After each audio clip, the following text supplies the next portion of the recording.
Welcome back to my channel. இன்றைக்கி நம்ம சேனலில் வந்து 4 முட்டையை வச்சு ஈஸியான குயிக்காக செய்யக்கூடிய எக் லாலிபாப் ரெசிபி தான் செய்ய போகிறேன். வாங்க எப்படி செய்கிறோன்னு பார்த்துடலாம். அதுக்கு முதல்ல நம்ம வந்து 4 முட்டையை அவிச்சு எடுத்து வச்சுக்கணும். இப்போ நம்ம வந்துட்டு துருவி எடுத்துக்க போகிறோம். அடுத்துக்கு என்னென்ன எடுத்திருக்கேன்னு பார்த்துடலாம். வெங்காயம் 3 வெங்காயத்தை அந்த மாதிரி பொடிசாக நறுக்கி வச்சுருக்கேன். அது கூடவே பச்சை மிளகா உங்கள் காரத்துக்கு ஏற்ப பார்த்து எடுத்துக்கோங்க. ஏன்னா நம்ம தனி மிளகாய் தூள் வேறு போடுவோம், அதனால் நான் கொஞ்சமாக தான் எடுத்திருக்கேன். ஒரு 2 சின்ன மிளகா தான் நறுக்கி வச்சுருக்கேன்.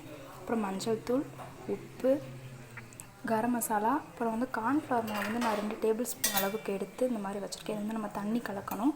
அது லாஸ்ட்டாக கலக்கணும்னா நம்ம அதை எடுத்து மட்டும் வச்சுருக்கேன். அடுத்து பார்த்திங்கன்னா உங்கள்கிட்ட ப்ரெட்டு இல்லாட்டி ரஸ்க்கு இந்த மாதிரி இருந்தால் நீங்கள் மிக்சியில் போட்டு தூள் பண்ணி எடுத்து வச்சுக்கோங்க. இதுவும் நம்ம சேர்ப்போம், இல்லைன்னா விட்டுறலாம். இது வந்து ஆப்ஷனல் தான். வாங்க எப்படி செய்யலான்னு பார்த்துடலாம். பாருங்கள் ஃப்ரெண்ட்ஸ், இந்த மாதிரி நல்லா துருவி வச்சுக்கோங்க. உங்களால் துருவ முடியலைன்னா நீங்கள் பீஸாக நறுக்கி கூட எடுத்துக்கலாம். இப்போ இது கூட வந்துட்டு நம்ம ஒன்றா சேர்த்துடலாம். நம்ம எடுத்து வச்சுருக்க ப்ரெட் ஸ்க்ரம்ஸ் இதில் சேர்த்துக்கலாம். இப்போ அடுத்ததாக இது கூட வந்து நம்ம எடுத்து வச்சுருக்க தூள் எல்லாத்தையும் சேர்த்துக்கலாம். 3/4 ஸ்பூன் அளவுக்கு தனி மிளகாய் தூள், 1/4 ஸ்பூன் அளவுக்கு மஞ்சள் தூள் கம்மியாகவே சேர்த்துக்கோங்க. அதே 3/4 ஸ்பூன் அளவுக்கு கரம் மசாலா தூள், உப்பு தேவைக்கு ஏற்ப போட்டுக்கோங்க. நான் வந்து 1/2 ஸ்பூன் கிட்டக்க போட்டிருக்கேன். பார்த்துட்டு சேர்த்துக்கோங்க, பத்தலைனா கூட சேர்த்துக்கலாம். இப்போது நம்ம எடுத்து வச்ச வெங்காயம் பச்சை மிளகா சேர்த்துடலாம். இது கூடவே நம்ம கொஞ்சமாக கொத்தமல்லி தழை சேர்த்துக்கலாம். இப்போ இதை நல்லா நம்ம மிக்ஸ் பண்ணி பிசைஞ்சு எடுத்துக்கோங்க. அதாவது சப்பாத்தி மாவு பதத்துக்கு பிசைஞ்சு எடுத்துக்கோங்க.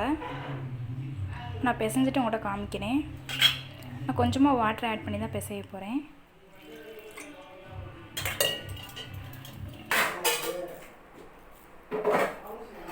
பாருங்கள் ஃப்ரெண்ட்ஸ், இந்த மாதிரி நல்லா பிசைஞ்சு இந்த மாதிரி இங்கே உருண்டை உருட்டி எடுத்துக்கோங்க. நான் இந்த மாதிரி ஒரு 4 உருண்டை எடுத்திருக்கேன், 5 எடுத்திருக்கேன். இன்னும் இந்த பாதி உருண்டை எடுத்துகிட்டு உங்களுக்கு காமிக்கிறேன்.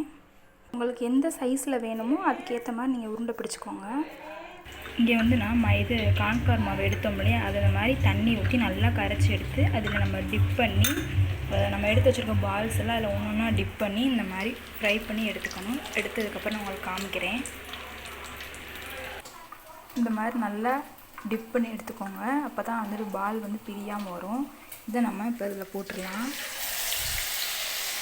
பார்த்து பொறுமையாக கையில் தெரிச்சிடாமல் போட்டு எடுத்துக்கோங்க. இந்த மாதிரி நம்ம ஒவ்வொரு பால்ஸையும் போட்டு எடுத்துடலாம்.